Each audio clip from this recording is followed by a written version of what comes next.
Hi, this is Jake, and I run the chess club at the Creston-Dement Public Library, and I'm glad you're joining me today. This is part 2 of a series of videos that are for complete beginners to the game of chess. In this video, I will talk about our second piece, the queen. The queen starts alongside the king on the d1 square. Let's get rid of the king for now so we can focus on the queen for the time being. The queen is the most powerful piece in the game of chess. She can move in any direction, like the king, but she can move as far as she wants in a straight line across the game board.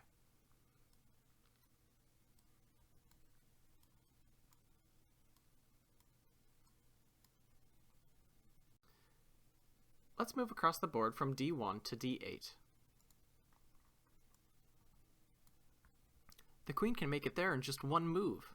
It took the king 7 moves to make the same journey. Let's make some more moves.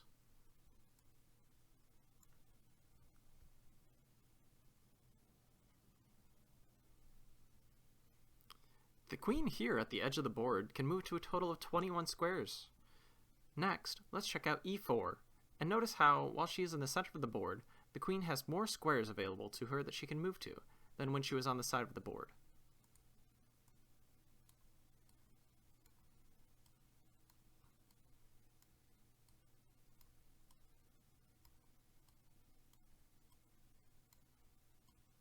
She can move to a total of 27 squares here in the center. Let's head to another square. Let's go to a8.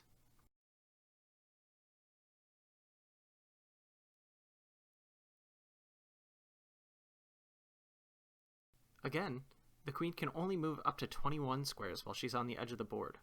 Having your queen in the center of the board gives your queen more options of places to move. Let's move our queen back to our starting square. And bring our king back.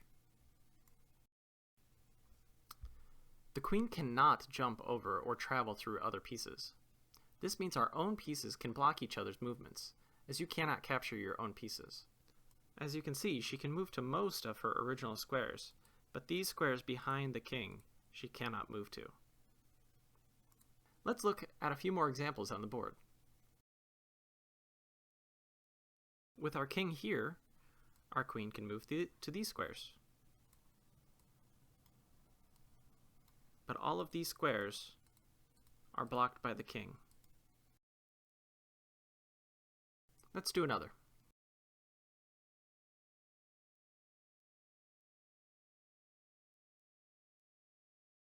Again, the queen can move to these squares, but these squares are blocked by the king. Keep in mind that while the queen is very powerful, that means losing your queen is quite a devastating loss. Don't be too eager to move your queen out at the very start of the game, as your opponent would love to capture your most powerful piece early and take it out of the game. Now that we know how the king and queen move, by adding this second piece, the queen, we can checkmate the opponent's king. Remember that the objective of the game of chess is to try and win the other player's king. When the king is threatened with capture, and that capture cannot be prevented, that is checkmate and the game is over. Let's place the black king on its starting square, opposite the white king's starting square on e8.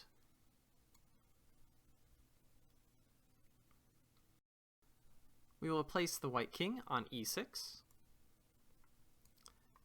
and the white queen on b4.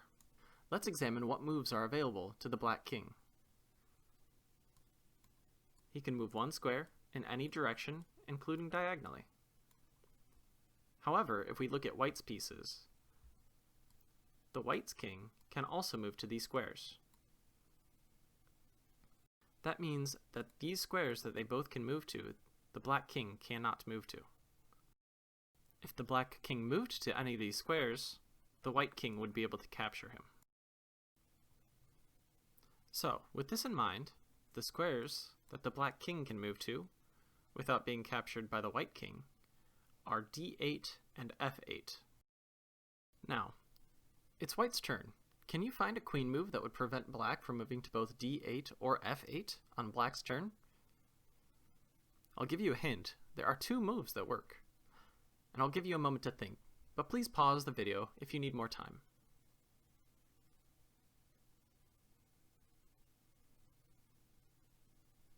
Now, the 2 moves that work are queen b8 and queen e7. If you found either of these moves, well done. You're already on your way to becoming a great chess player. Let's first examine queen b8. Again, the white king is blocking the movement to these squares.